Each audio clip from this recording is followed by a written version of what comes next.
সুপ্রিয় দর্শক আসসালামু আলাইকুম, welcome back to my channel cooking studio by Arin. আজকের পর্বে আপনাদেরকে ডিম আর ময়দা দিয়ে অসম্ভব মজার একটি নাস্তা রেসিপি তৈরি করে দেখাবো।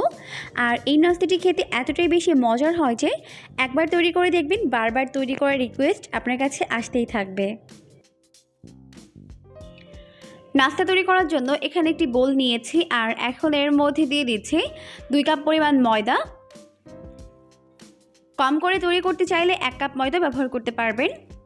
আর 1 চিমটি পরিমাণ দিয়ে দিলাম লবণ, আর 2 টেবিল চামচ পরিমাণ দিয়ে দিচ্ছি চিনি। এখন এইগুলোকে খুব ভালো করে ময়দার সঙ্গে মিশিয়ে নিচ্ছি। মিশিয়ে নেওয়া হয়ে গেলে এখন এর মধ্যে দিয়ে দিলাম 1 টেবিল চামচ পরিমাণ ইস্ট। এবার আবারও এটাকে খুব ভালো করে মিশিয়ে নিচ্ছে।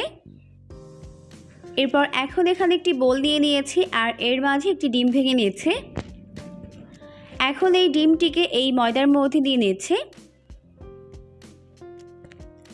এরপর ময়দার সঙ্গে ডিমটিকে খুব ভালো করে মিশিয়ে নিতে হবে। খুব ভালো। আর এই মেশানোর কাজটি অবশ্যই একটু সময় নিয়ে করতে হবে, যাতে ময়দার সঙ্গে ডিম খুব ভালো করে মিশতে পারে।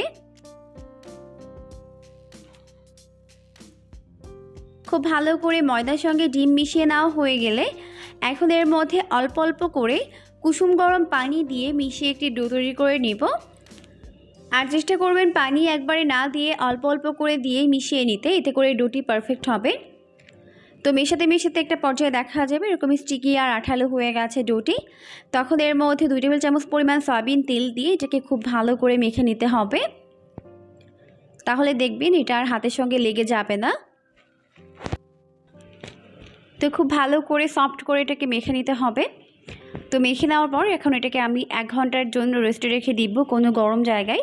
চাইলে রোদে রাখতে পারেন কিংবা চুলার পাশেও রাখতে পারেন।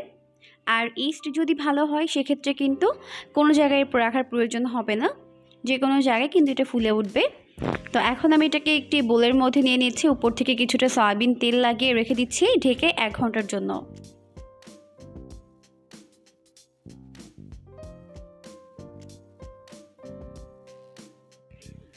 এখন 1 ঘন্টা পর ডোটি খুব ভালো মতো ফুলে গেছে, দেখতেই পাচ্ছেন।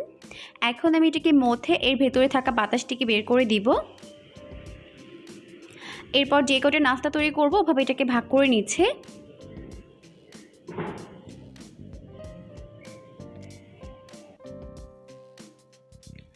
এখন আমি প্রতিটা নাস্তার শেপ তৈরি করে নিব। তো এটাকে আমি বেলে নিব, এই জন্য বেলার সুবিধার জন্য একটি বোর্ডের উপরে নিয়ে নিলাম, আর একটু ময়দা ছড়িয়ে নিলাম যাতে করে বেলতে সুবিধা হয়।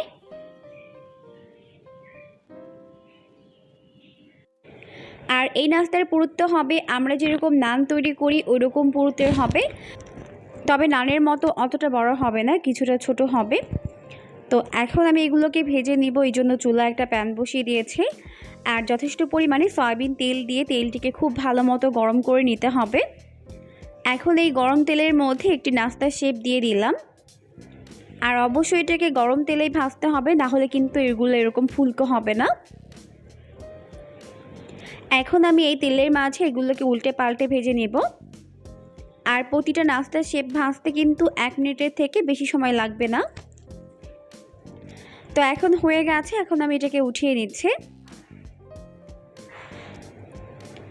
তো সেমভাবে আমি সবগুলোকে বেলে ভেজে নিচ্ছি, দেখতেই পাচ্ছেন কতটা সুন্দর ফুলকো হচ্ছে।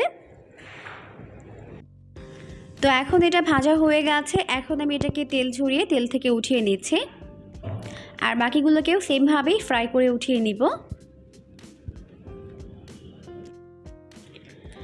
এখন আমার সবগুলো নাস্তা ভেজে উঠিয়ে নেওয়া হয়ে গেছে, দেখতেই পাচ্ছেন এটা কতটা বেশি ফুলকো হয়েছে। আর নাস্তাটিকে সকালে তৈরি করলে সারাদিন পর্যন্ত কিন্তু এরকমই সফট আর তুলতুলে নরম থাকবে। আর দেখতেই পাচ্ছেন এটা কিন্তু ডুবো তেলে ভাজা, কিন্তু এর মধ্যে তেলের কোনো ট্রেস নেই। এটাকে মূলত বসনিয়ান পরোটা বলা হয়। এটা আপনারা গ্রিল চিকেন, কাবাব কিংবা চিকেন চাপের সঙ্গে এটাকে সার্ভ করতে পারেন। চিকেন চাপের রেসিপি আমার চ্যানেলে দেওয়া আছে, লিঙ্ক ডেসক্রিপশন বক্সে দেওয়া থাকবে, চাইলে ওখান থেকে দেখে নিতে পারেন। রেসিপিটি ভালো লাগলে অবশ্যই বাসায় ট্রাই করবেন, দেখবেন সবাই এটাকে অনেক বেশি পছন্দ করবে। সবাইকে পবিত্র ঈদের শুভেচ্ছা জানিয়ে আজকের মতো বিদায় নিচ্ছি। আল্লাহ হাফিজ।